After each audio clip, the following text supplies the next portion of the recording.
Good morning! Ayan. Sabi nga ni Kuya Jason kanina, malaya na tayo ngayon. Gumamit ng wikang banyaga. Parang baliktad no?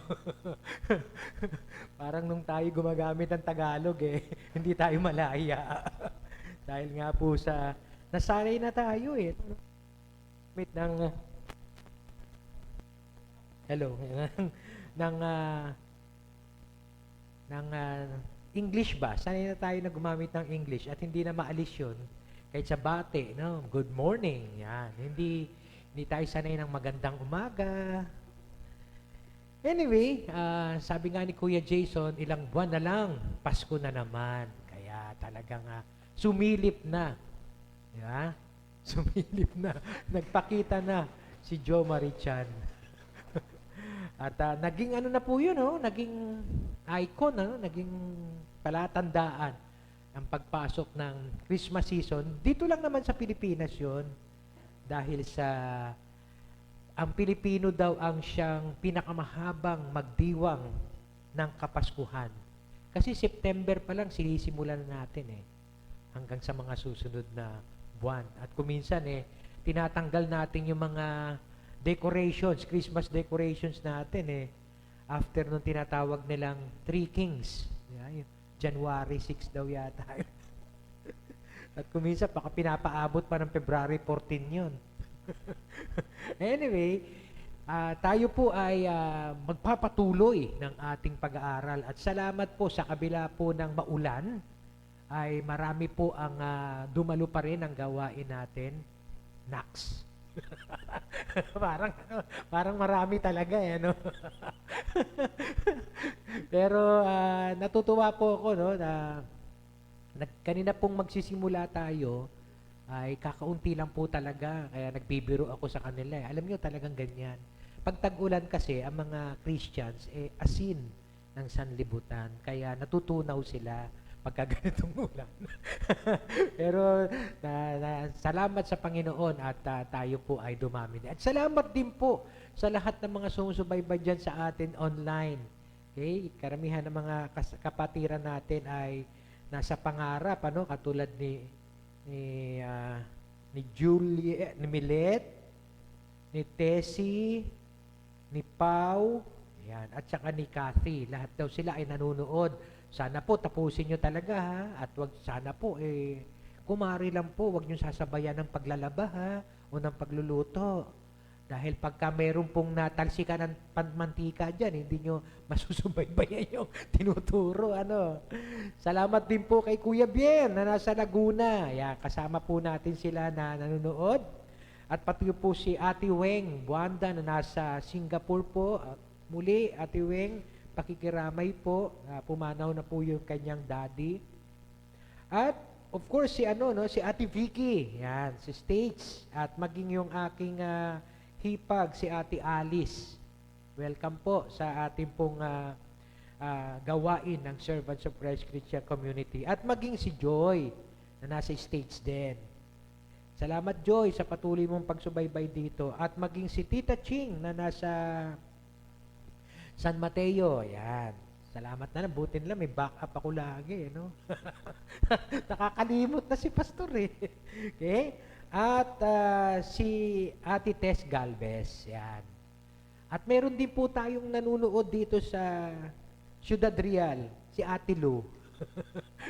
Welcome po, Ate Lu. Okay? So, salamat po at sa lahat ng mga dumadalo sa ating gawain. At hopefully, yung pong ating ginagawang pag-aaral dito tuwing araw ng linggo ay hindi lang po pumapasok sa ating unang tenga at lumalabas sa kabilang tenga.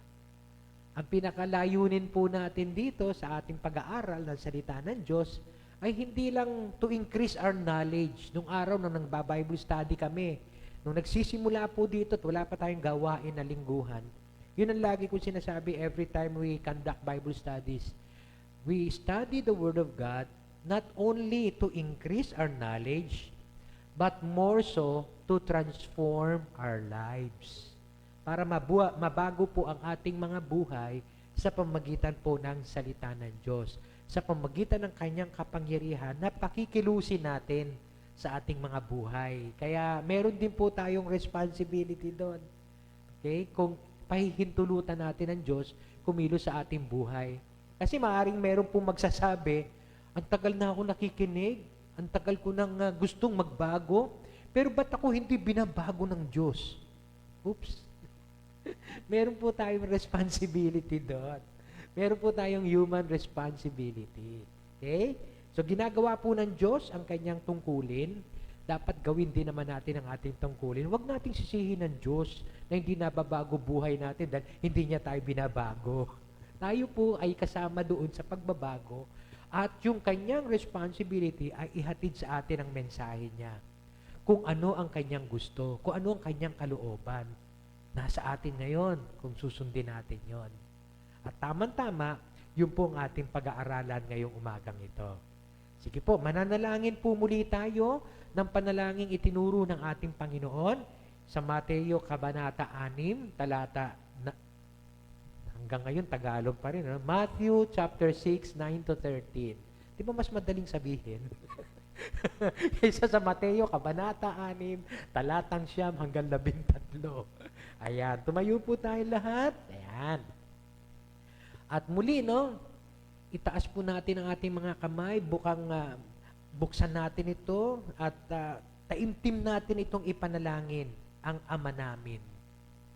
Ama naming nasa langit, sambahin nawa ang iyong pangalan.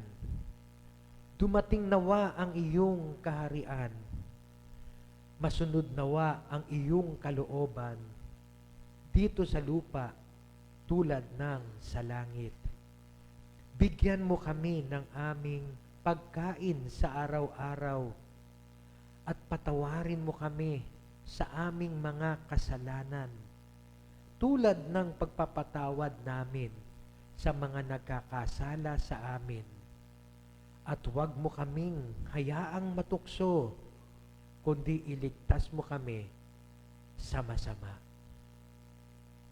Tunay nga po, O Diyos, dalangin po namin na maging totoo ang dasal na itinuro mo sa iyong mga alagad sa aming mga buhay.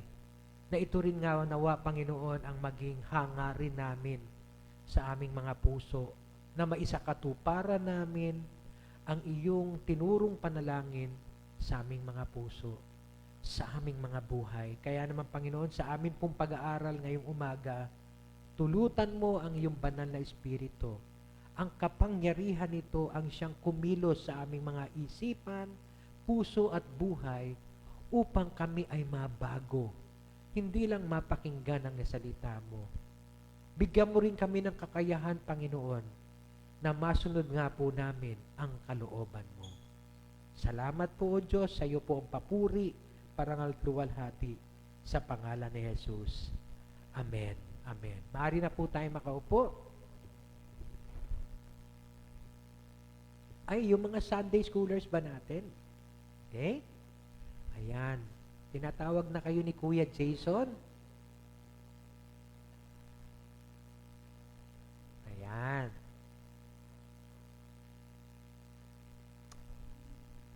Ilang generations na lumipas, ano? Alala ko nung araw, nagsisimula ang Bible study. Bukod dun sa older generation, sinimula na alalayan yung batch nila Oliver. Tapos sumunod yung batch nila Jello. Tapos sumunod yung batch nila Princess.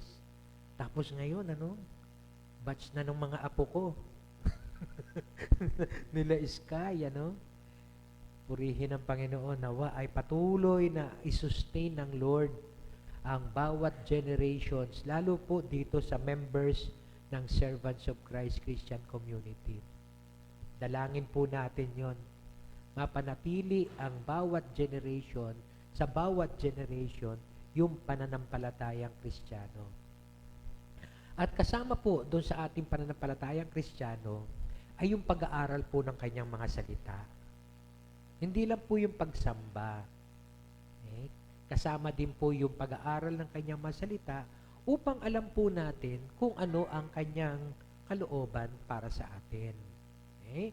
Kasi nga po, nabanggit nga po natin nung 2 Sundays ago, patungkol po doon sa usapan na sambahin nawa ang ngalan mo. Nabanggit nga po natin doon na sinabi ni Isaiah, ni Propeta Isaiah sa chapter 29 na marami ang sumasamba sa Diyos, ngunit malayo ang kanilang puso sa Kanya. Sinabi po mismo ni Propeta Isaiah yon. Marami ang sumasamba sa Diyos, ngunit malayo ang kanilang puso sa Kanya. Kaya nga po, yung pong pagsamba ay bahagi ng pananampalatayang Kristiyano, pero hindi po nagtatapos doon. Kailangan tingnan natin ang ating mga puso, salaksikin natin ito.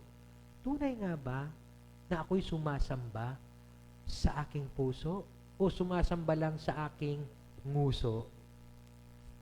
Okay? At kasama sa itinuro ng ating Panginoon yun na panalangin, sambahin nawa ang ngalan mo tulad sa langit, dito sa lupa. Kasi nga po, ang ating Diyos doon sa langit ay tunay na sinasamba ng mga anghel. Pero dito sa lupa, hindi ganun ang nangyayari. Dahil nga, sumasamba ang mga tao, pero ang kanilang mga puso ay malayo sa Diyos. Kaya nga po, itinurong panalangin ng ating Diyos yon, ng ating Panginoon. Sambahin nawa ang ngalan mo dito sa lupa tulad ng sa langit.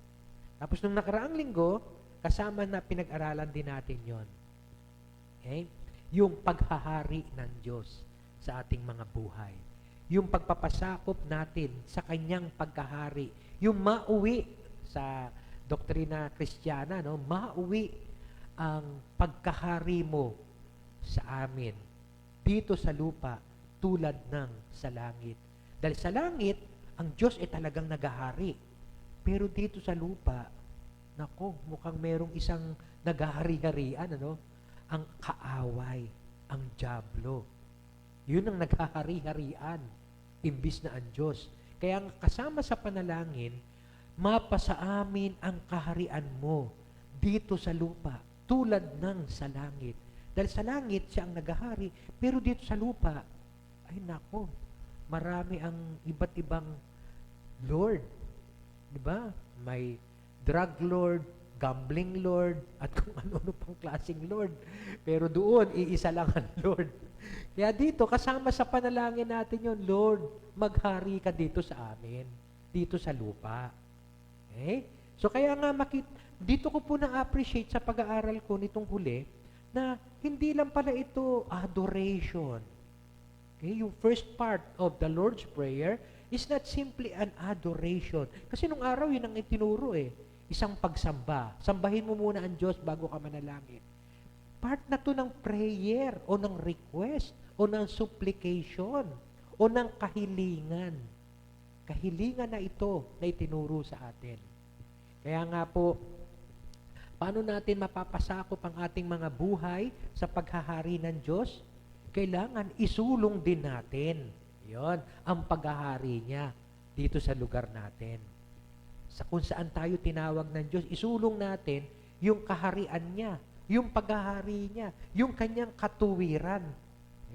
Huwag tayong papayag na may nangyayaring kabuktutan o kasinungalingan o pagmamataas o kung ano paman, sa ating mga pamilya, sa ating mga komunidad, sa ating mga lipunan, sa ating bansa.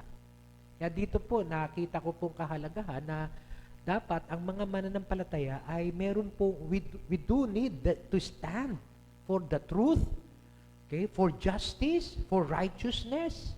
Dahil yun ang kanyang kaharian Yun ang kanyang kaharian. Kaya isusulong po natin yun. Kasama po yun sa pinag-aralan natin last time. At ngayong umaga, ayan, meron tayong panibagong pag-aaralan. Okay? Mula dun sa Lord's Prayer, ang panalangin itinuro ng Panginoong Hesus para sa kanyang mga alagad na paulit-ulit ko pong tinatawag na ito ay Disciples' Prayer, ating itong panalangin. Dahil ito'y tinuro niya na ipapanalangin natin. Ang kanyang mga alagad ay nagtanong sa kanya, turuan mo po kami kung paano kami manalangin. Ayan. Kaya nga niya, itinuro niya to. At ito pong susunod natin ay yung pong Mateo chapter 6 verse 10, masunod nawa ang iyong kalooban.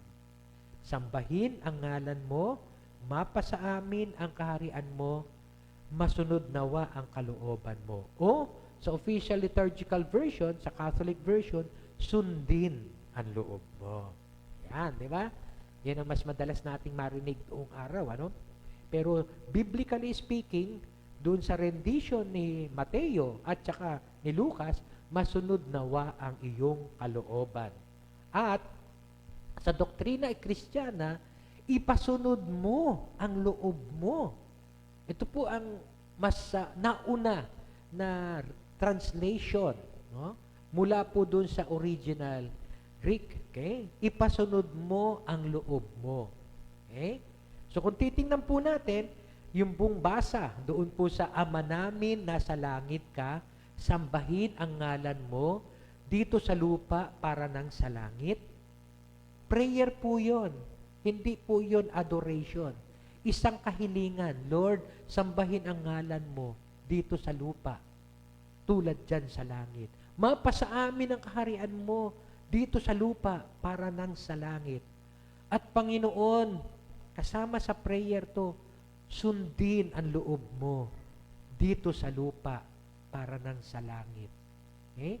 So, nung araw kasi, itinuro ng mga Amerikano, this is adoration.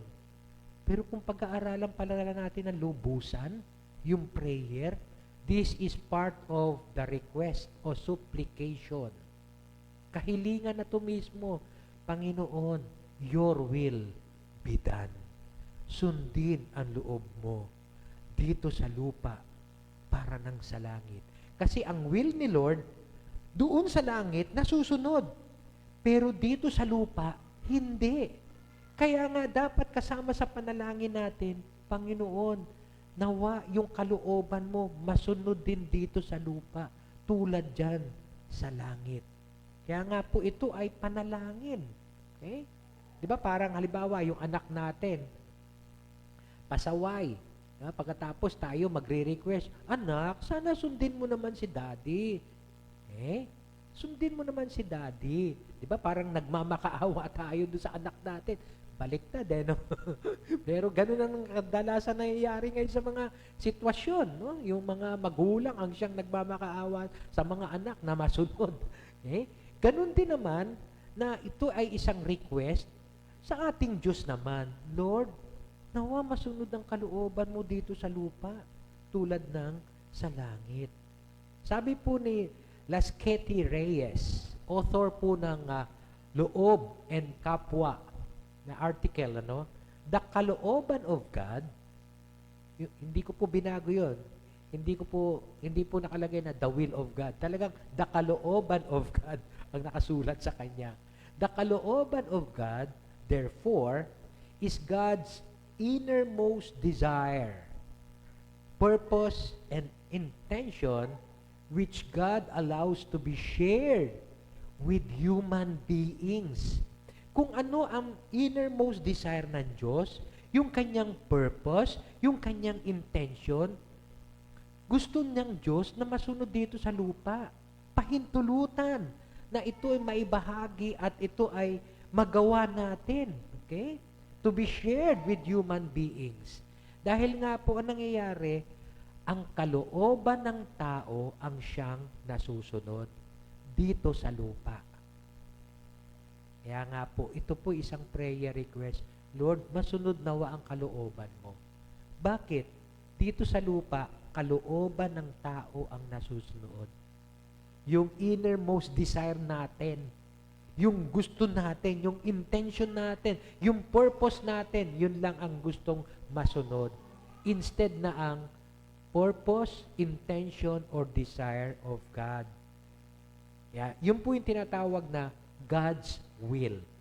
His desire, His purpose, His intention na matupad nawa sa atin. At commonly speaking, sa mga Christians, Hindi ko po alam kung inabutan niyo yung batch namin noon. Usong-uso po yung salitang God's will. Inabutan niyo ba yon? Di ba? God's will. Di ba si Henry, inabutan daw niya. Noong araw, usong-uso. Ngayon, parang hindi na napapakinggan masyado yung salitang God's will. Kung ano will ni Lord. Ayan, di ba? Kuminsan, lagi natin nasasabi yan. At, yung God's will na yon, kuminsan, nire-refer noong batch namin, yung una-una, 1980s. Nung panahon ng kami naging Christian, 86 yata, mga ganon, parang sa mga kabataan noong araw, usong-uso, sino kaya ang God's will ko? Alam niyo yun? Sino kaya ang kalooban ng Diyos sa akin? Pero ibig lang sabihin nila doon, sino kaya ang magiging future husband ko or future wife? Ayan. Mabuti naman, tinatanong pa ng araw ng mga kabataan yun. Nung araw, sa mga NCC, tinatanong nila yan. O kaya, halimbawa, nahaharap sila sa isang malaking pagsubok. Sabihin nila, ano kaya ang kalooban ng Diyos? Bakit ganito? May pagsubok kami. O ano layunin kaya ng Diyos sa buhay ko? What is God's will?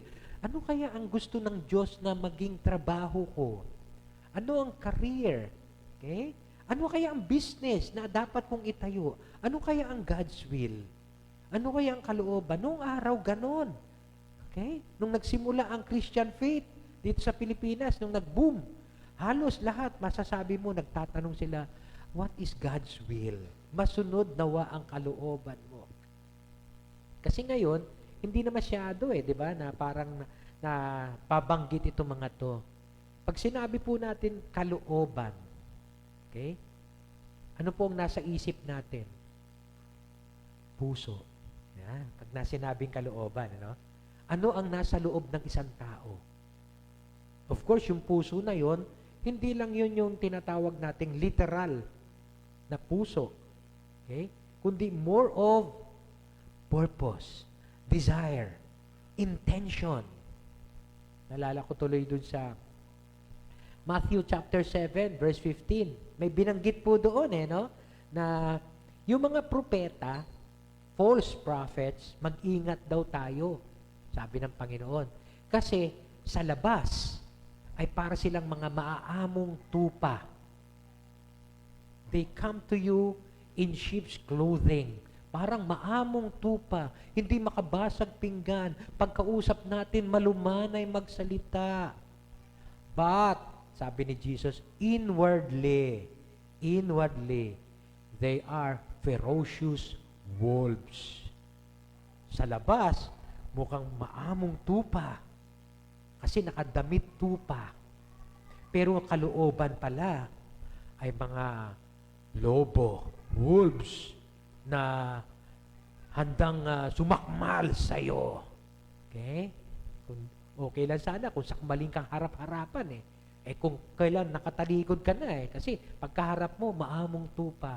Pagtalikod mo, saka ka sinakmal. Ferocious wolves pala.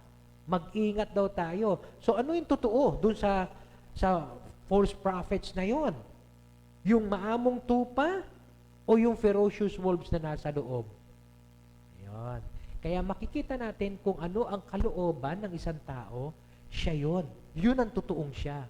Ang Diyos natin, ganun din. Kung ano ang kanyang kalooban.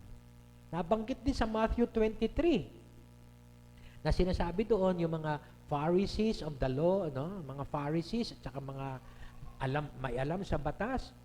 Sabi ni Jesus, woe to you, teachers of the law and Pharisees. Okay? You hypocrites. Ayun. Mga, anong tawag doon? Hipokrito. Mapagpaimbabaw. Yan. Lalim ng Tagalog. Okay? Kasi nililinis nyo, sabi ni Jesus doon, ang panlabas ng inyong mga kopa, mga cup and dish. But inside, you are full of greed. You are full of self-indulgence. Yeah. Panloob. So, binabanggit po lagi yung kalooban. Parang kayong mga tulad ng mga nicho na puting-puti sa labas. Ang pagkakapintura. Pero yung loob ninyo, punong-puno ng mga bulok, kabulukan, at kung ano-anong maruming bagay. Doon kinukumpara ng Panginoon yung mga tao na parang sa panlabas na anyo ay napakaamo. Pero kalooban pala ay hindi maganda. Kaya nga po, napakahalaga na ituwid natin ang ating mga sarili. Tingnan natin, i-check natin ang ating mga sarili before God. Before God, Lord, nawa masunod ko ang kalooban mo. At alam ko po kasi yung kalooban ko ay hindi po ayos. May mga times na sumasablay po ako, Panginoon Kaya sana, Lord, yung kalooban mo ang masunod ko. Kaya dito po natin papasok ngayon dahil alam natin that ang kalooban ng Diyos is definitely full of truth, full of grace, full of mercy, full of compassion, full of justice and righteousness. Pero yung kalooban natin, iba, malayo. Kaya nga bilang mananampalataya ngayon, kasama sa ipapanalangin natin to, Lord, sundin ang loob mo dito sa lupa para ngang sa langit. Your will be done. So paano po natin mararanasan? How can we experience this in our lives? Yung pong sundin ang loob mo dito sa lupa. Paano natin mararanasan yun? Halimbawa, Lord, ano ba ang kalooban mo bilang tatay? Bilang ako, bilang isang tatay. Ano bang kalooban mo sa akin, Panginoon, bilang isang tatay? Ayan. Lord, ano ba ang kalooban mo sa akin bilang isang nanay? Ayan. Yeah? Lord, ano bang kalooban mo sa akin bilang isang anak? O, di ba? Pwede nating itanong yun, O kaya, pwede nating itanong kasi, Lord, ano bang kalooban mo sa akin? Sino ba ang magkapapangasawa ko? Tatlo sila. Yung tatlo sila, grabe, no? Okay lang kung tatlo silang nanliligaw sa'yo, paano kung tatlo silang gusto mong ligawan? Diba? Sinong liligawan mo? Si Aida o si Lorna o si Fe? O, diba? May mga ganyang kanta, no? Na usong-uso nung araw, Nalilito siya kung sino ba. Sino nga ba kalooban mo? Teka, mahirap yatang sagutin yun, pastor, O kaya, may trabaho na ino-offer sa'yo. 3 klaseng trabaho. Isa, mataas ang sahod, pero mapapalayo ka sa pamilya mo. Isa, mababa ang sahod, pero malapit ka naman sa pamilya mo. Ang isa naman ay katamtaman lang ang sahod, pero yun ang pinag-aralan mo. So, alin ba dito nakakalito, Lord? Ano ba ang kalooban mo sa akin? And what if meron tayong gustong mangyari na alam natin ayaw ni Lord? Pero gusto natin yun mangyari. Lord, gusto kong yumaman. Alam ko hindi mo kalooban na ako'y tumaya ng loto, pero ito lang ang paraan, Lord, para ako yumaman. Please, Lord. Alam niyo, mayroon mga ganyan, di ba? Yung tataya ng loto, pagkatapos ay ilalagay sa Bible. Yan, Lord. Your will be done. Ayan, papasok yung your will be done, no? Tapos pagpipray pa natin, Lord, your will be done. Pag ako po ay tumama sa loto na to, yan, magbibigay na po ako ng tithes sa church, Lord. Kasi ngayon, kakapiranggot pa lang ang pera ko, kaya hindi ako makapagbigay. Sabi siguro ni Lord, sa maliit nga, hindi ka makapagbigay. Paano pa pag tumama ka ng 60 million? Kaya mo ibigay ang 6 million? Oh my. Diba? Kaya nga sa maliit na bagay, matetest na tayo kung tapat ba tayo, tapos sa malaki, hahangad ka pa. Diba? So paano kung meron tayong gusto na hindi naaayon sa kalooban ng Diyos?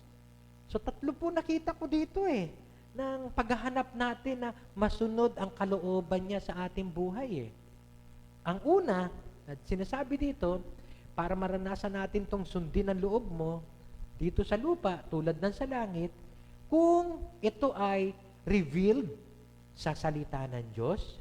Kung ito'y nasulat na, ang kalooban ng Diyos, nasulat na sa salita ng Diyos, sa Biblia, alam nyo, ang gagawin lang natin, sumunod lang, obey lang. Sumunod ka na. Andito na nasulat na eh. Okay? So ano pong halimbawa dito sa sinasabi nating nasulat na sa salita ng Diyos? Okay? Halimbawa po, no? Yung kalooban ng Diyos sa isang tahanan. Anong kalooban ng Diyos sa isang tahanan? Nasulat na po sa Biblia yun. Ang sabi po ng Panginoon sa Ephesians chapter 5, verse 21, ito po yung God's will for the household. Okay? Sa loob ng tahanan. Submit to one another out of reverence for Christ. Sa loob ng isang tahanan, pare-pareho kayong magpasakop sa isa't isa. Paano yun? Mga babae, submit to your husbands as to the Lord. Magpasakop ka kung ikay kasawang babae. Pag ikay asawang lalaki, love your wives. Mahalin mo ang iyong asawang lalaki. Ito nga yung nagiging problema. Pastor, paano ko mamamahalin ang asawa kong babae? Hindi siya nagpapasakop sa akin. At sasabihin naman ng babae, paano ako magpapasakop, pastor, sa kanya? Hindi ko naman nararamdamang mahal niya ako. Pinroblema niyo pa salita ng Diyos.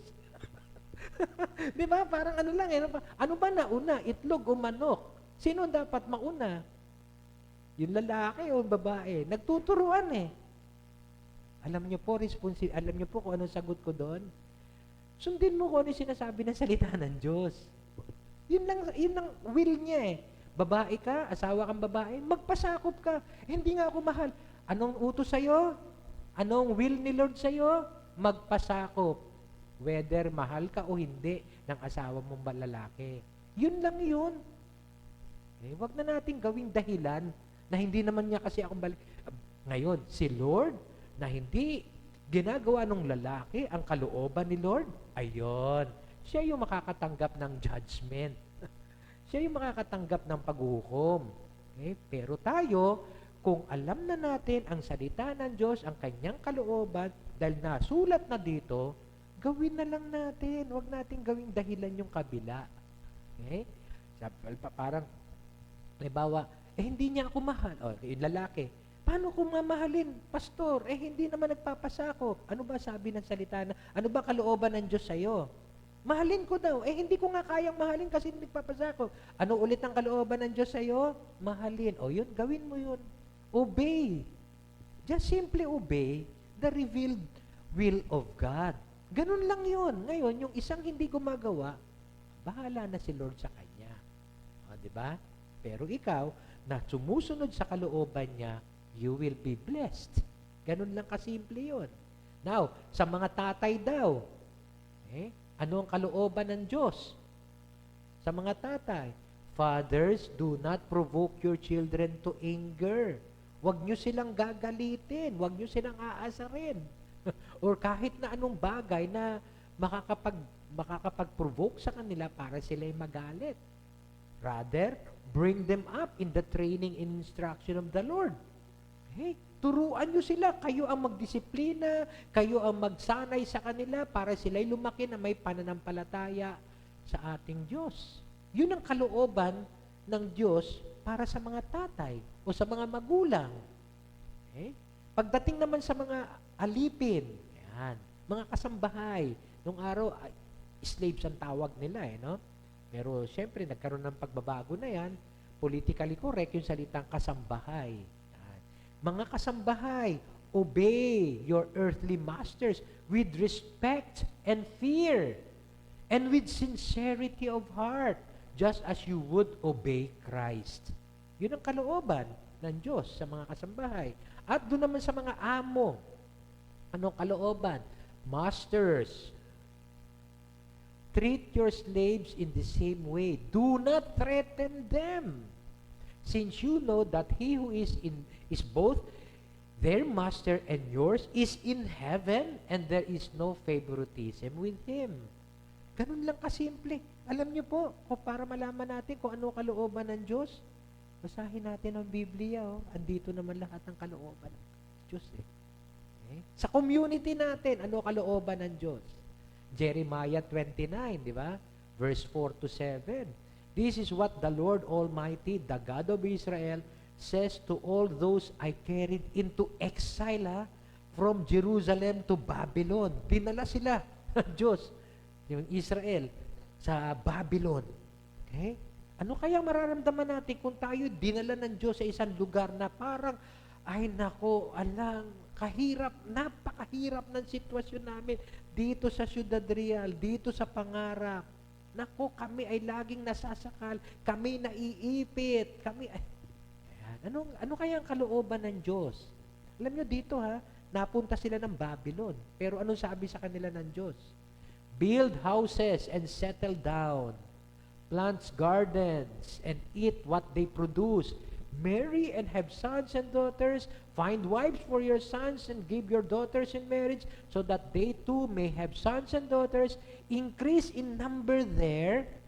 Do not decrease. Also seek the peace and prosperity in the city to which I have carried you into exile.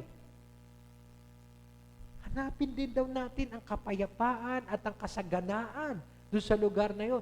Pray to the Lord of it, because if it prospers, you too will prosper. So, ang kalooban pala ng Diyos hindi yung kung saan ba masagana. O doon tayo sa masagana.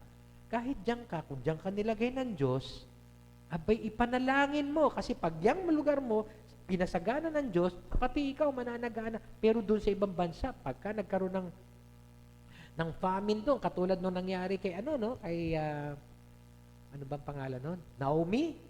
Di ba? Naalala niyo si Naomi?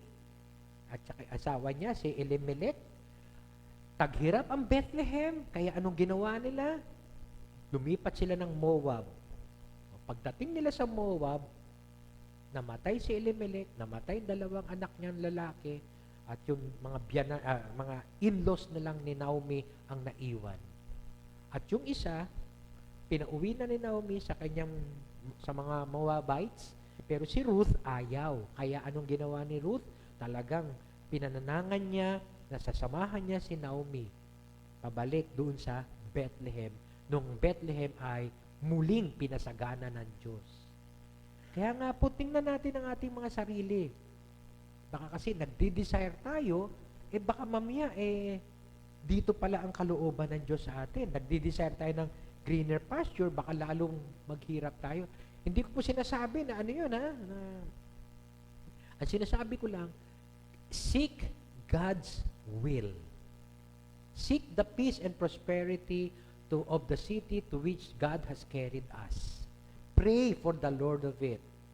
Because if it prospers, we also will prosper. At pagdating sa ating bansa, anong kalooban ng Diyos? Nasulat na po itong lahat ng ito sa Biblia.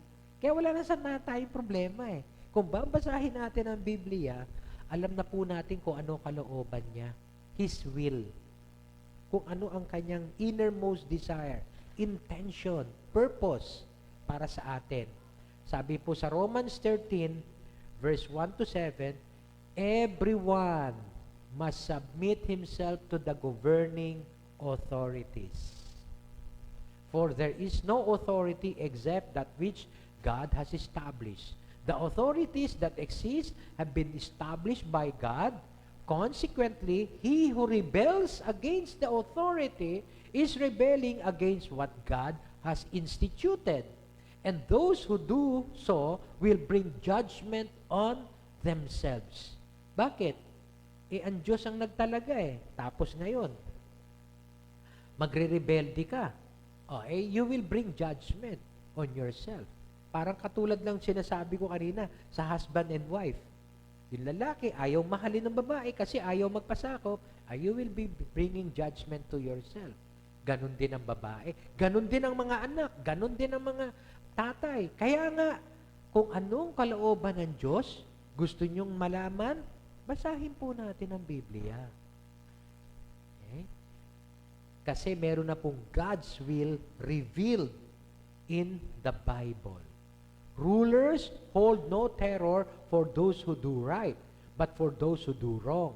Kaya naman, ito naman ang kalooban ng Diyos sa mga rulers, sa mga nangunguna, namumuno. Okay? Yung mga gumagawa ng matuwid, ayan. Okay? Ginagantimpalaan yon.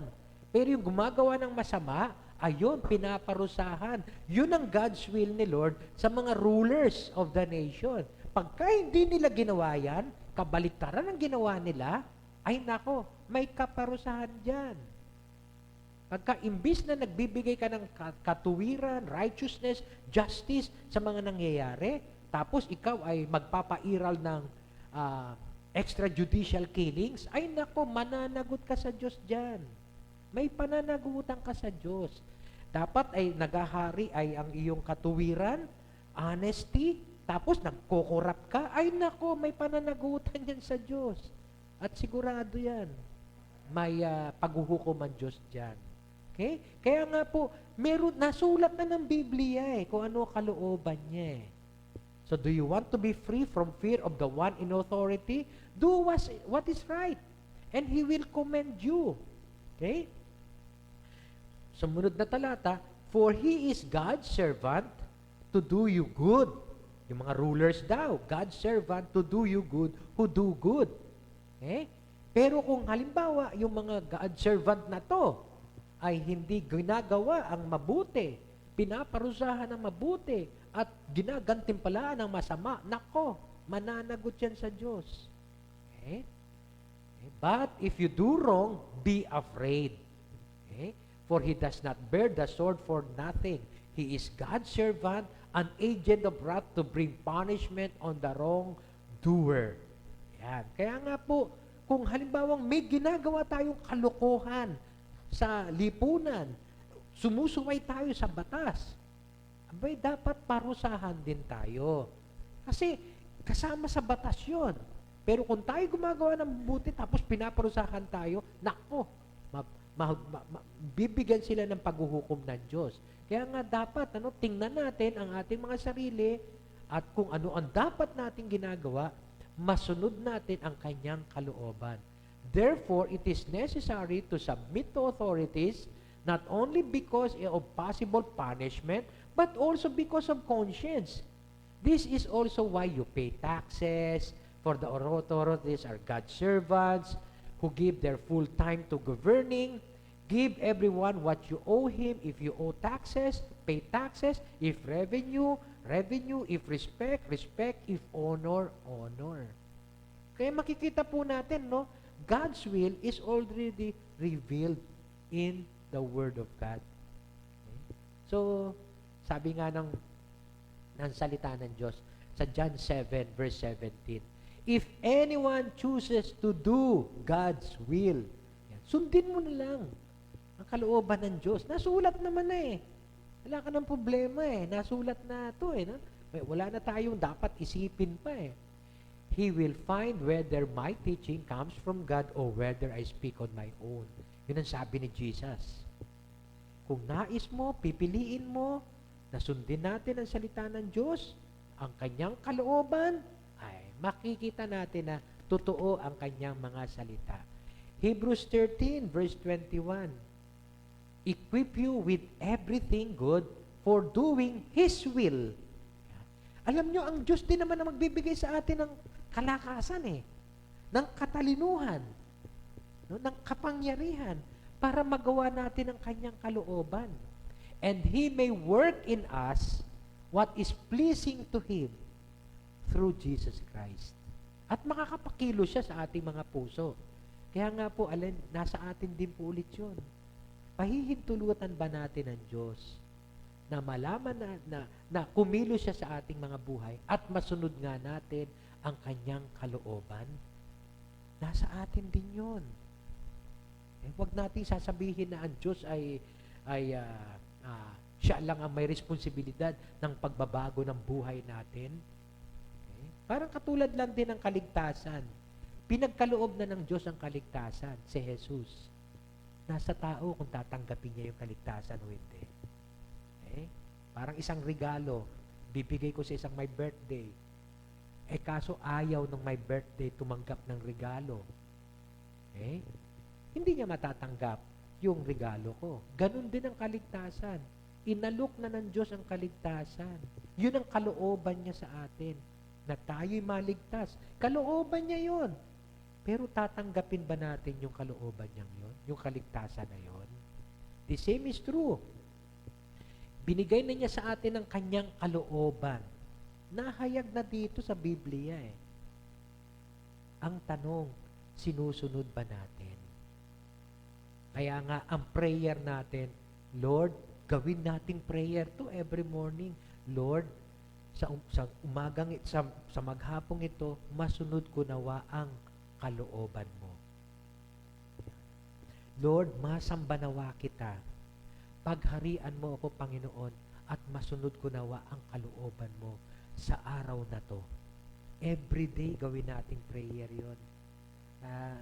Salamat sa Diyos at kahit hindi ko pa napag-aralan to ay nilagay na niya sa puso ko na laging yun ang magiging panalangin ko every morning. Kaya lang ngayon may bagong perspective ako. Hindi lang pala pagsamba yung una bahagi, kundi kahilingan na rin. Isang prayer na rin. Alam niyo kung bakit, ha? Kahit sabihin po natin tayo yung mga Christians na, no offense, ha? Dito po hindi sumikat yung Wesley Brothers, eh. Si Wesley Brothers, si John, at saka nangangaral sila noon sa Church of Anglican. Sa church history po ito, sa Church of Anglican. Sinasabi nila, Anglican Church, Church of England, sinasabi ng Wesley Brothers, hindi lahat ng nagsisimba dito ay makakapasok ng langit. Alam niyo kung ano nangyari? Nagalit sa kanila yung mga tao. Pinaalis sila. Bakit? Hindi mo dapat pinapangaral yun. Pinaalis sila. Dahil nangangaral sila na hindi lahat po ng uma-attend sa church na to ay maliligtas. Siyempre lahat nag-a-assume uma-attend ako sa church ito, ha? Bibigay ako ng tithes, ha? Nasa ministry ako, ha? Huwag mo sabihin hindi ako maliligtas. Leader ako, ha? Huwag mo sabihin hindi ako maliligtas.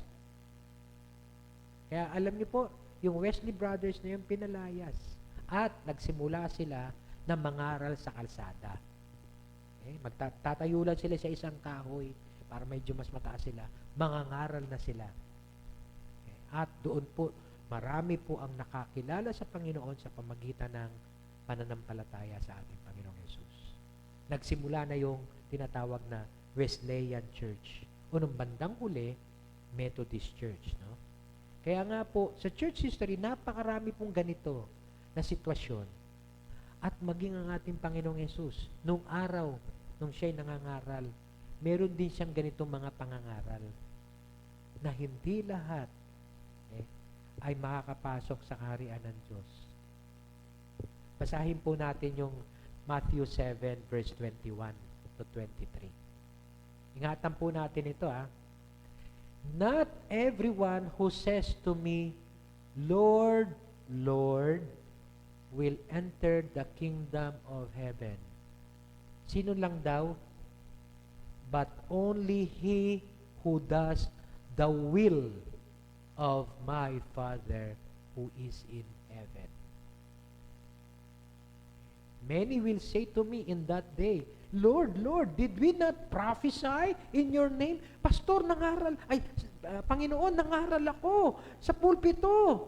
Every Sunday, nangangaral ako sa Servants of Christ Christian Community. Did we not prophesy in your name? Lord, leader ako ng church namin. May hawak akong small group. Inaalagaan ko yung mga small group na yon. Pinagpipray ko sila isa-isa tuwing gabi. Okay? Nagtsatsaga ako mag-aral ng lesson para sa kanila. Lord, minister head ako. May pinangungunahan akong grupo. Marami akong dinidevelop. Lord, worker ako. Lord, nagba-Bible study kami. Lord, uma-attend kami ng prayer meeting every Friday. Lord, nag-share ako ng word mo. Nag-evangelize ako. Nag-invite ako ng mga tao sa church. Marami po ako naging bunga. Lord, did we not prophesy in your name, Lord? And in your name drive out demons and perform many miracles? I will tell you plainly, I never knew you. Away from me, you evildoers. Bakit? You do not do the will of God. Yan, napakahalaga po nito. Baka mamaya magulat na lang tayo, Panginoon, bakit ganun? Di ba, nag-church ako Bakit ganun, Lord? Bakit nandito ako sa impyerno? Alam mo ba ang kalooban ng Diyos? Sinunod mo ba ang kalooban ng Diyos? Every Sunday, Lord, nakikinig ako ng preaching. Every Sunday, Lord, nagpipreach ako. Sinunod mo ba ang kalooban ko? Yun ang tatanong sa atin ng Panginoon. Not all who says, Lord, Lord, shall enter the kingdom of heaven, but those who does the will. Kaya nga kailangan, alamin natin kung anong kalooban ng Diyos, sundin natin ito. Kaya nga, kasama sa pinalangin, tinurong panalangin ng Panginoon idalangin nyo, sundin ang loob mo dito sa lupa, tulad ng sa langit. Para talagang tuloy-tuloy tayo makapasok sa karya ng Diyos. Huwag po tayong padaya sa kaaway, nasabihin ng kaaway sa atin, okay lang yan, sige, atin ka ng church. Okay lang yan, anyway. Pagdating naman ng wala na ka na sa church, alam ko naman, tayo pa rin ang magkabarkada Nako, baka pinagtatawanan tayo ng kaaway. Ang hindi natin alam, dinadaya lang natin sarili natin.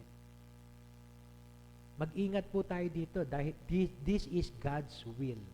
Not all who says, Lord, Lord to me. Sabi ni Jesus, not everyone who says to me, Lord, Lord. Dinidirect na niya sa sarili niya. Will enter the kingdom of heaven, but only he who does the will. Yung sumusunod ka ba sa kalooban ng Diyos? Kung may problema ka, tingnan mo kung anong kalooban ng Diyos dito. At kung revealed na yan, abay, sundin mo na. Revealed word of God na yun Sundin mo na. Hindi mo na kailangan mag-alinlangan pa. So again, mag-ingat tayo dahil it is following, obeying His will who will enter into the kingdom of heaven. And part of His will is for us to accept Him as Lord and Savior. Pero, maraming tumanggap sa Kanya as Savior, tagapagligtas. Pero Lord, hindi. Bakit? Ano yun, Lord? So, yun ang pagiging bossing niya. Yung susundin natin kung ano sinasabi ng Lord mo. Kung hindi mo alam kung ano sinasabi niya, paano mo siya masusunod? Kasi hindi ka naman nagbabasa ng Biblia. Paano kung uma-attend ka lang, pero hindi mo naman alam kung anong kalooban niya, anong will niya, na nandito naman nasusulat. Kaya wag po tayong padaya. This is a hard teaching. This is a hard teaching. Pero I've been praying to God na, Lord, may pahayag ko nawa ito ng may kasamang pag-ibig. Hindi paghuhukom o paghusga. Para ingatan ang bawat isa sa atin. Na yung pong ating ginagawa dito sa mundo ay bahagi ng susunod na buhay natin. Paghandaan po natin yung susunod na buhay. At wag po tayong padadaya sa kaaway.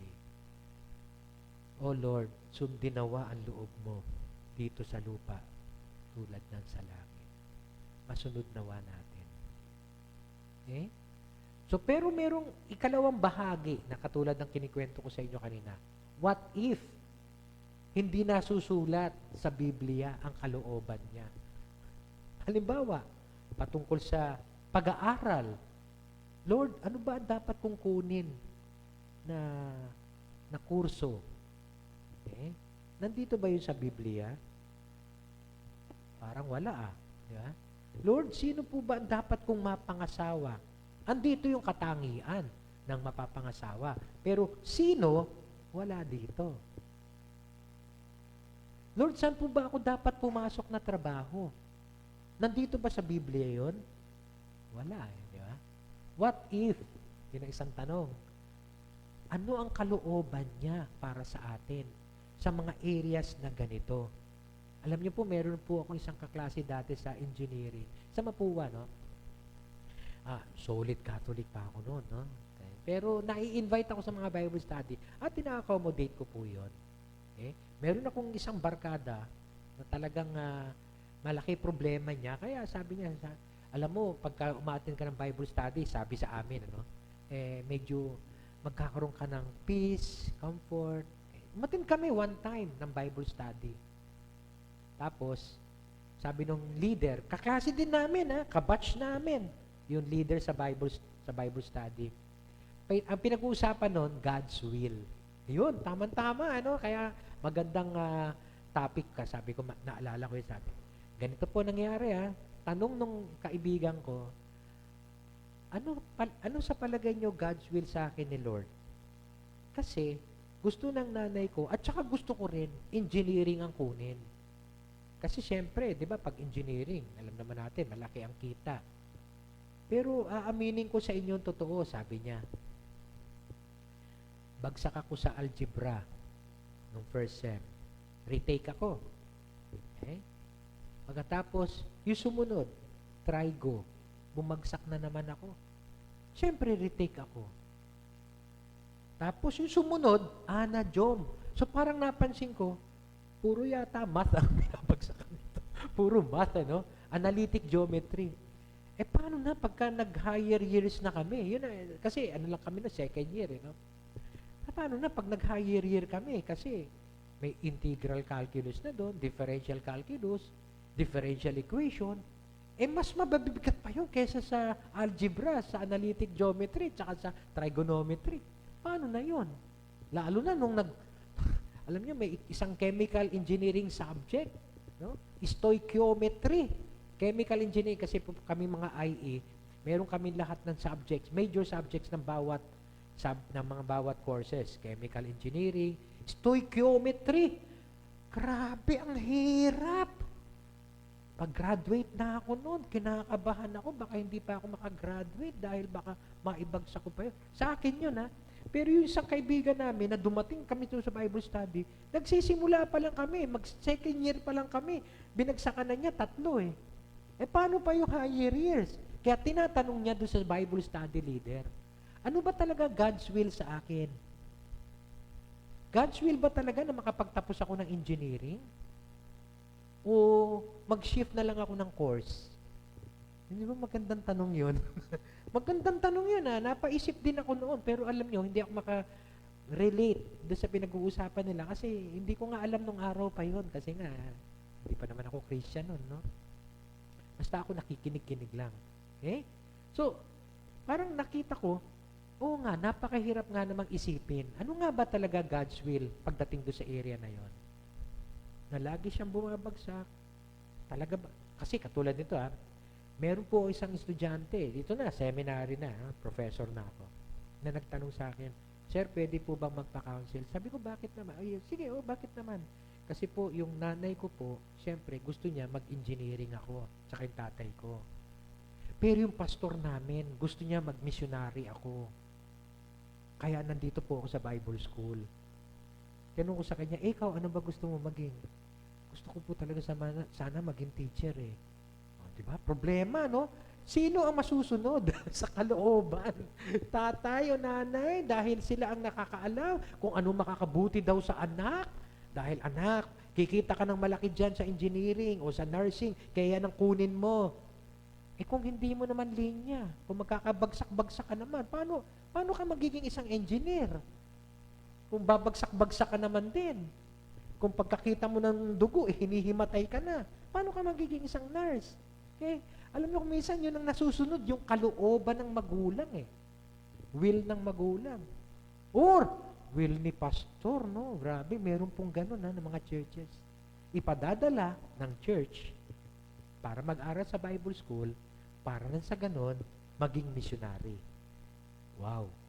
Pero nung tinanong ko yung estudyante, gusto niya talaga maging teacher. So, paano natin maiintindihan sa area na to, ano ang will ni Lord? What is God's will? Ay, hindi naman nasulat sa Biblia yun. Tama po ba? Hindi na nasulat Paano natin malalaman ngayon kung ano God's will? So, how would we experience this in our lives? Sundin ang loob mo. pagka ganito ang sitwasyon?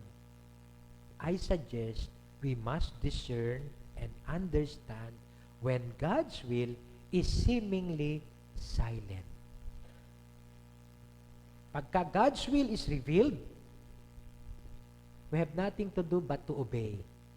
Pagka silent ang God's will, hindi nasulat sa Biblia, let us discern and understand. Okay? Sabi po ng Ephesians chapter 5 verse 17, do not be foolish, but understand what the Lord's will is. Sino bang gustong matawag na foolish dito? Wala, di ba? So, if you want to be foolish, if you do not want to be foolish, understand the Lord's will is. Unawain natin. Huwag tayo magkaroon ng come what may attitude. Okay? Dapat maintindihan, Lord, ano po ba ang kalooban mo sa akin? Ano ang gusto mo maging ako pagdating ng araw? Diba, nung araw, nagbabago-bago ang kalooban natin, ang will natin, ano? Ang gusto natin na mangyari. Alam niyo po ba anong unang gusto kong maging nung ako'y batang-bata? Anong gusto kong unang maging? Maging artista? Hindi artista. Maging pare. Yun ang unang-una kong gustong maging nung bata ako. Maging pare. Tapos, nagkasakit ako, gusto kong maging doktor. Diba? Parang situational eh. Tapos, nalaman ko na nasunugan pala kami nung araw. Gusto ko maging bombero. Grabe, no? Biro mo, bombero. Kasi gusto ko makatulong eh. Ayoko may mangyaring masunugan. Ako, nasunugan kami. Baby ako, nalaman ko yun, matagal na. May edad na ako. At mayroong nagligtas sa akin, no? Si Kuya Jaime. Yun, naalala ko yun. Kaya sabi ko, gusto ko maging bombero. Ay, pagdating ng high school, ayan, may mga test, di ba? Okay, so, nakita nila na sa test, ay pwede ka sa engineering. Guidance and counselors, office namin yan. No? Okay. Kaya nag-engineering ako. Pero nung naging engineer ako, medyo okay naman. Medyo tumaas din ang posisyon. Na-promote din. Pero, bandang huli, may tinawag naman ako ng Panginoon sa paglilingkod sa kanya. Sa pagpapastor, no? Sa pagiging isang teacher, sa isang pagiging counselor. Kaya, alam nyo, understand the will of God. Unawain natin kung bakit tayo tinawag ng ganito. Sabi po ng Colossians chapter 1, verse 1, for this reason, since the day we heard about you, we have not stopped praying for you and asking God to fill you with the knowledge of His will through all spiritual wisdom and understanding. So, dapat maalaman natin ano ba ang kalooban ng Diyos sa ating mga buhay. Dapat, tingin ko hindi naman nalalayo ang Diyos sa atin kung ano ang gusto niya mangyari. Okay?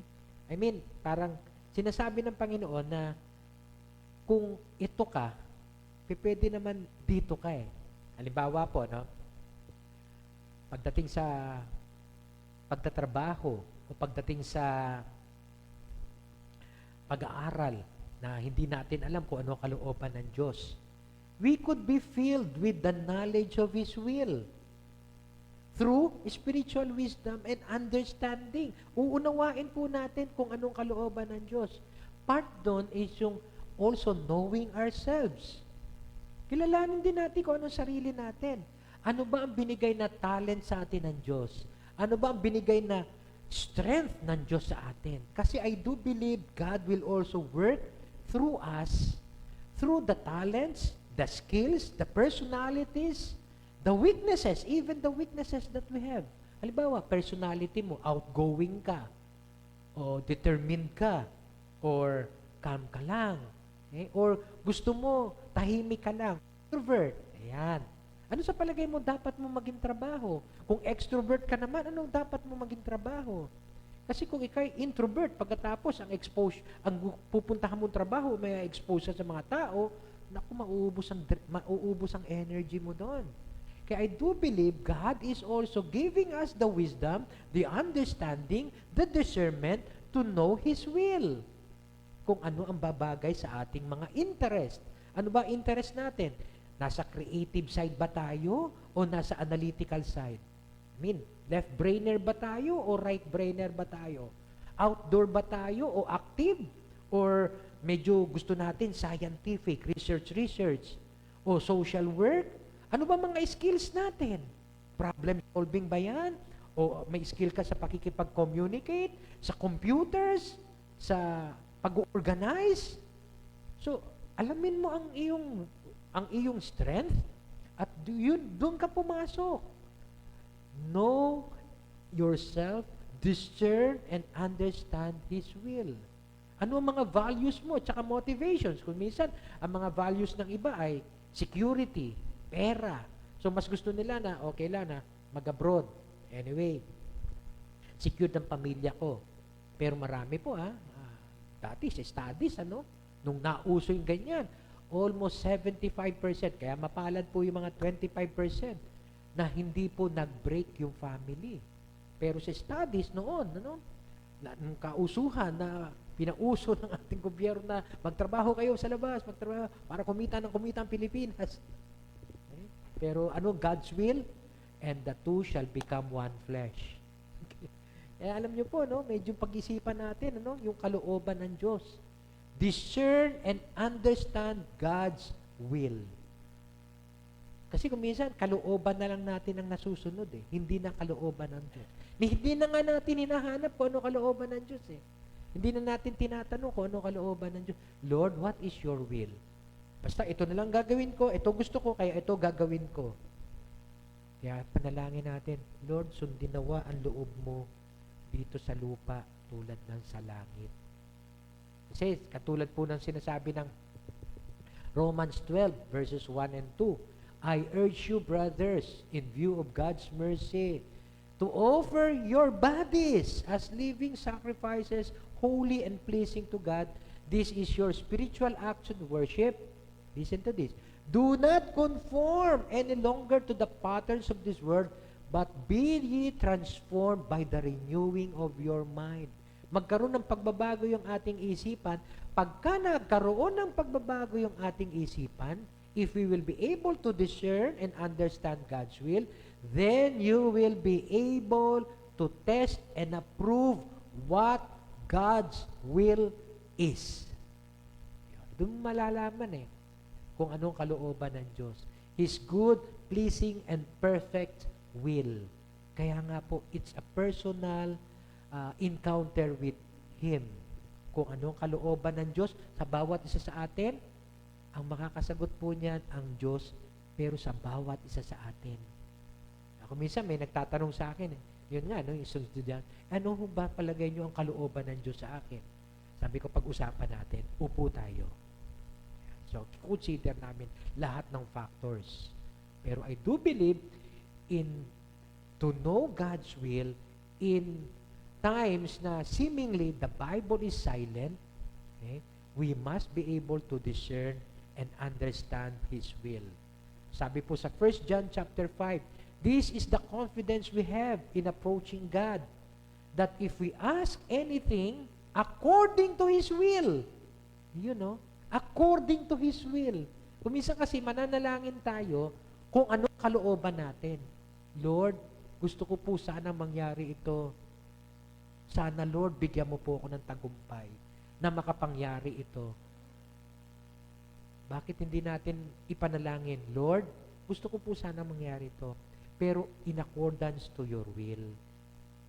If it is according to your will. Kung hindi naman according to His will, hindi rin niya tayo papakinggan. Napakahalaga po na maintindihan natin kung ano ang kalooban ng Diyos. At sinabi rin po sa 1 Peter chapter 4 verse 19, ito isang sample di ba? Kalooban ng Diyos, tayo'y managana. Kalooban ng Diyos na tayo malakas. Pero may mga times na kailangan din natin tanggapin na those who suffer according to God's will should commit themselves to their faithful Creator and continue to do good. Minsan, di ba, may naririnig tayo, hindi kalooban sa iyo ng Diyos na magkasakit. Kaya kung minsan, nakakasakit sa puso yung nahuhusgahan kami nung araw, nung si Oliver ay nagkasakit at parang kami ang may pagkukulang, kulang sa pananampalataya, kulang sa pag-aayuno.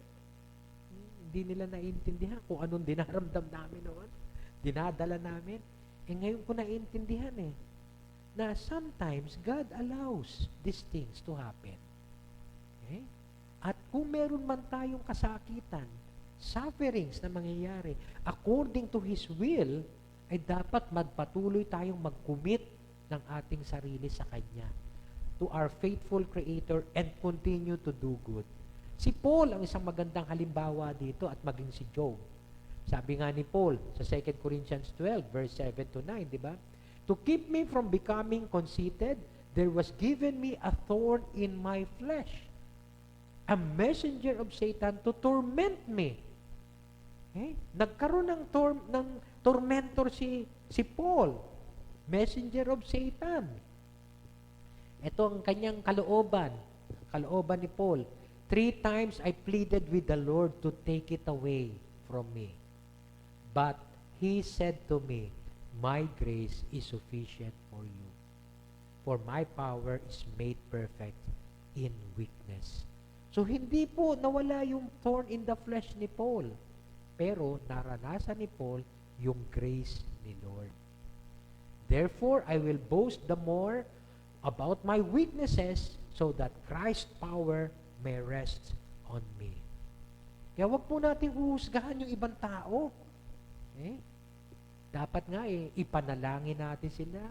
At tapos, kung tayo naman ang nasa sitwasyon nila, katulad nila Paul, ay dapat nandun pa rin yung pagpapatuloy natin ang commitment sa Kanya at tanggapin na may kalakip siyang biyaya sa anumang nararanasan natin. Kahirapan man yan, kapighatian, or kasakitan man. Okay? So yan po, yan yung pangalawa. What if it is already revealed in the Word of God? Obey. What if silent ang Bible? Discern and understand. What if yung atin pong gusto na mangyari ay talagang alam natin, hindi kalooban ng Diyos, at pinipilit natin ang ating mga sarili? Yun po yung tanong sa pangatlo. Okay? How can we experience this in our lives? We must submit humbly before God when His will contradicts our will. Submit pa rin tayo sa Panginoon. Tendency ng tao yun lumayo sa kalooban ng Diyos. Umiwas sa kalooban ng Diyos. Tendency po ng tao yun. Nagsimula yung kay Adan, kay Eva, di ba? Kalooban ng Diyos, huwag niyong kainin ang manchanas. Ano yung manchanas? Mancha ni Satanas. Ayun yun. Yung bunga doon sa pinagbabawal na puno, Huwag niyong kainin yan. Anong ginawa nung dalawa? Abi, kinain. Kita niyo yun? Kaya umpisa pa lang halata mo na Ang tao may tendency na lubagin ang kalooban ng Diyos. Ngayon, tayo yung mga Christians na we must submit humbly if our will contradicts God's will. Or else, tingnan po natin sa Jonah chapter 1, sabi po doon, the word of the Lord came to Jonah, son of Amittai. Go to the great city of Nineveh, preach against it. Against, Hindi preach preach God's love. Hindi, preach against it. Ano ibig? Judgment. Pagka-preach against it. Nineveh, kayo ay lulupigin ng Diyos. Kayo ay parurusahan ng Diyos. Ganun ang preaching against. Nineveh. Okay, so, because of its wickedness has come before me. Yun ang God's will kay Jonah. Mangaral ka sa Nineveh. At ang ipapangaral mo, judgment. Hindi God's love. Judgment. Mangaral ka at husgahan mo sila. Sabihin mo, darating ang paghuhukom sa inyo ng Diyos dito dahil napakasama ninyo. Grabe yun, Sino kaya mangangaral ng ganon? Kung ako kaya utusan ng Diyos, Big, puntahan mo si at ipangaral mo. Huhusgahan ka na. Ang hirap na kaya nun, no? Mas madaling mangaral ng, alam mo, mahal ka ng Diyos. Pero yung, alam mo, pag hindi ka nagsisi sa kasalanan mo, impyerno bagsak mo. Naku, ang hirap mangaral nun. Di ba? Pero si Jonah, yun ang kalooban ng Diyos sa kanya. Puntahan mo Nineveh and preach against it. Ano ang ginawa ni Jonah? Jonah ran away from the Lord and headed for Tarshish. He went down to Joppa, where he found a ship bound to the port. After paying the fare, he went aboard and sailed for Tarshish to flee from the Lord. Ayaw ko niyan, Lord. Ayaw kong gawin yan. Tumakas siya. Yun ang man's will. Makikita natin, ano? Yung talagang pagkakaiba ng God's will sa man's will dito. Kaya nga po, alam nyo, kung magkaiba ang God's will sa ating will, let us submit humbly. Or else. Yan. Submit humbly before God when His will contradicts ours, or else face the consequence. Yan. Or else face the consequence. Nung sumakay na ng barko si Jonah, the Lord provided a great fish to swallow Jonah. Kasi alam naman natin, ano, nangyari. Yung barko, binagyo. Tapos nag-ano na sila, nagdiskarga ng ibang mga gamit nila. Si Jonah, tulog na tulog. Tapos, ginising nila. Kasi nananalangin na sila sa kanya-kanyang Diyos. Sinabi ni Jonah, kaya tayo binabagyo ng ganito kasi gusto ng Diyos ko pumunta ako ni Nineveh, pero sinuway ko siya Itapon nyo na lang ako. Alam niyo bakit gusto ni Jonah matapon? Para mamatay na siya. Talagang tuluyan, ayaw niyang sundin ang kalooban ng Diyos. Di bali nang mamatay, wag ko lang masunod ang kalooban ng Diyos na mangaral. Di ba, nasa bagyo, no? Pero ayaw ng mga tao na itapon siya. Nanalangin pa, pero grabe, talagang binabagsakan sila na. So anong ginawa nila? Bandang huli, tinapon na rin nila sa dagat. Tapos biglang humupa ang dagat. Lahat sila napasamba sa Diyos na buhay. Sa Diyos ni Jonah. Kasi nakita nila na totoo yung sinasabi ni Jonah na yung kanyang Diyos ang may dahilan kung bakit binabagyo silang gano'n. At akala siguro ni Jonah, okay, tapos na buhay ko. Praise the Lord. Nakatakas na ako. Pa nila mo ng malaking balyena. Hindi ka pa tapos. May layunin pa ako sa'yo. Eto ngayon. Wala po tayong magagawa pagka God's will ang umiiral talaga. Masusunod siya kahit kontrahin natin. So the Lord provided a great fish to swallow Jonah, and Jonah was inside the fish 3 days and 3 nights, and there Jonah prayed. Ayun na. And the Lord, pagdating sa verse 10, commanded the fish and vomited Jonah unto the dry ground. After 3 days and 3 nights, pagkamulat ni Jonah, nasa Nineveh siya. Yung iniiwas-iwasan niyang ministry, doon din siya napunta. So Jonah preached to Nineveh as the Lord wills, and Nineveh repented. Ang sabi doon sa preaching niya, 40 days and God will destroy this city. Yun ang sinasabi niya. 40, hindi niya sinasabi, repent. Sinasabi niya, judgment talaga. 40 days and the Lord will destroy this city. Abay, lahat ng tao, pati yung hari, nakinig sa kanya. Nagrepent. Nagsisi. And when God saw what they did and how they turned from their evil ways, He had compassion and did not bring them the destruction He had threatened. Now, pagdating sa chapter 4, Jonah prayed to the Lord. Oh Lord, tingnan niyo yung attitude nitong si Jonah. Is this not what I said when I was still at home? That is why I was so quick to flee to Tarshish. Bakit daw? I knew, Lord, you are a gracious and compassionate God, slow to anger and abounding in love, a love who relents from sending calamity. O Lord, take away my life, for it is better for me to die than to live. Alam mo sinasabi ni Jonah, kaya ayoko pumunta doon sa Nineveh, Lord, dahil pag nangaral ako doon, at pag sila'y nagsisi, patatawarin mo sila kasi mabait ka, Lord Ayokong magsisi sila. Gusto ko, patayin mo silang lahat. Yun ang attitude ni Jonah. Kaya tumakas siya. Dahil alam niya, pag nangaral siya doon, magsisisi ang Nineveh, at ang Diyos napakabait. Patatawarin sila. Gusto niya, husgahan talaga ng Diyos ang Nineveh kasi napaka-brutal noong mga panahon nilang yon, napaka-brutal ng Nineveh sa ibang mga bansa, lalo na sa mga Hudyo. Kaya gusto niya, husgahan sila ng Diyos. Kaya yun ang sinasabi niya mabuti pa kaya mamatay na lang ako. At tanong ng Lord sa kanya, mayroon ka bang karapatan para magalit? Have you any right to be angry? At ang ginawa ni Jonah, nag-abang sa isang lugar kung saan niya nakikita ang Nineveh. Siguro, umaasa pa rin siya, papatayin ng Diyos ang Nineveh. Babagsakan ng mga apo.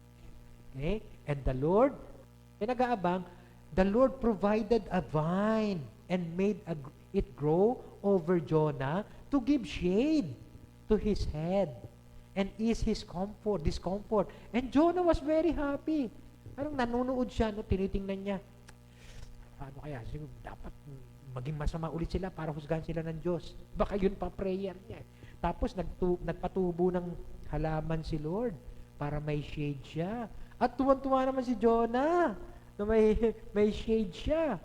But then, the Lord, after verse 5 and 6, the Lord, verse 7 and 8, the following day, the Lord provided a worm.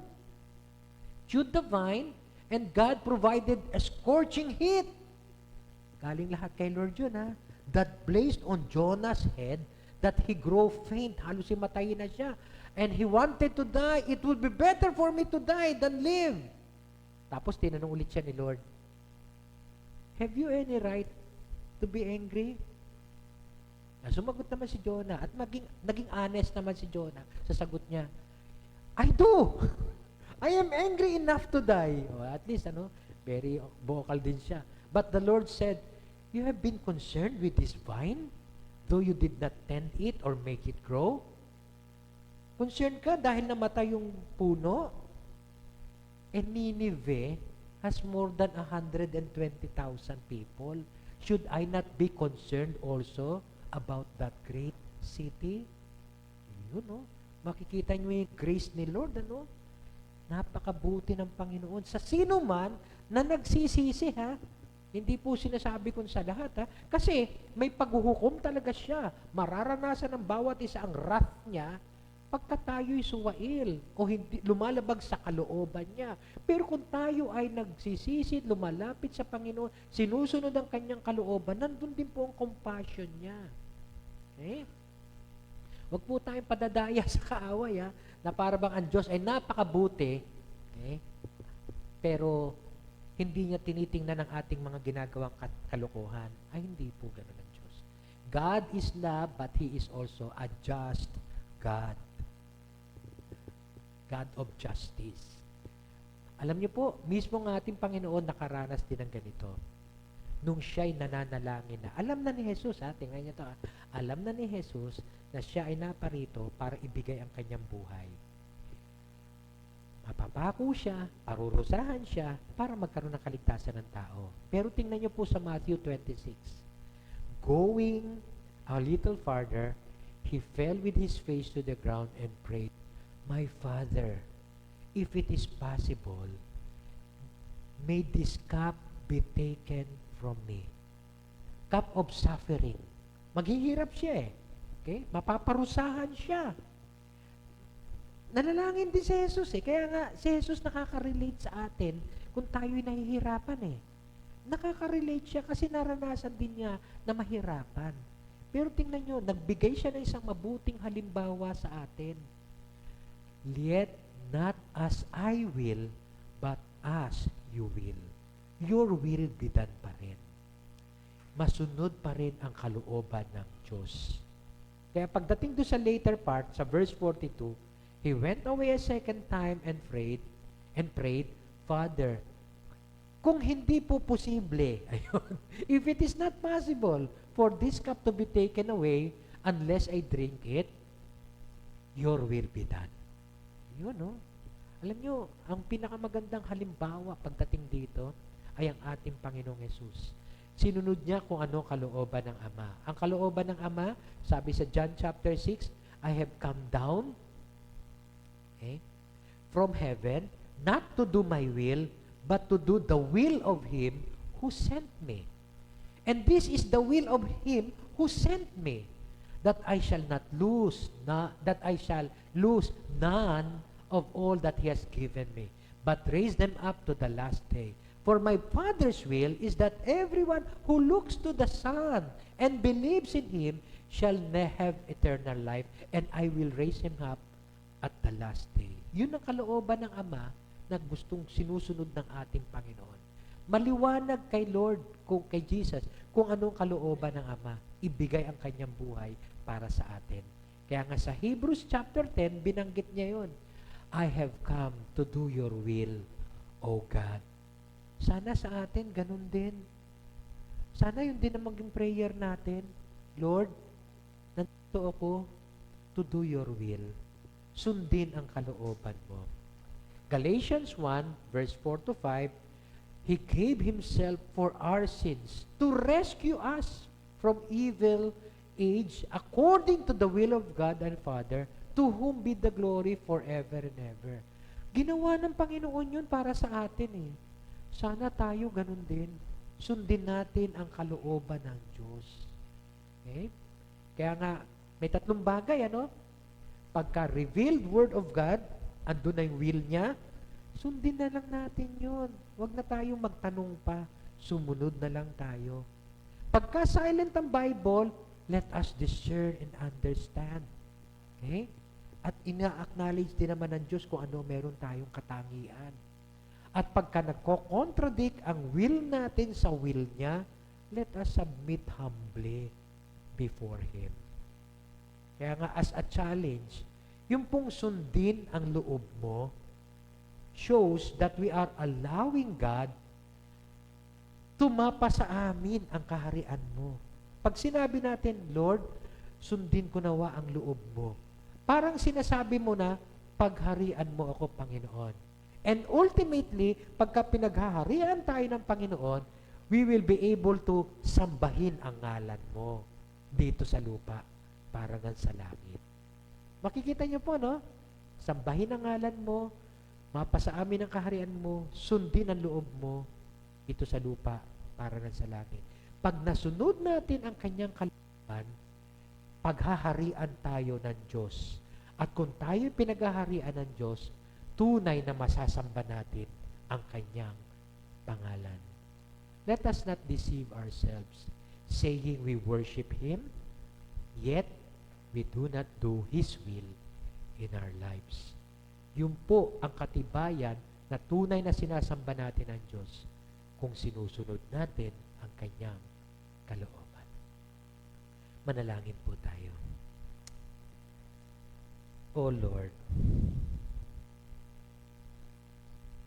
patawarin mo kami, Panginoon, kung may mga gusto kaming gawin sa buhay namin.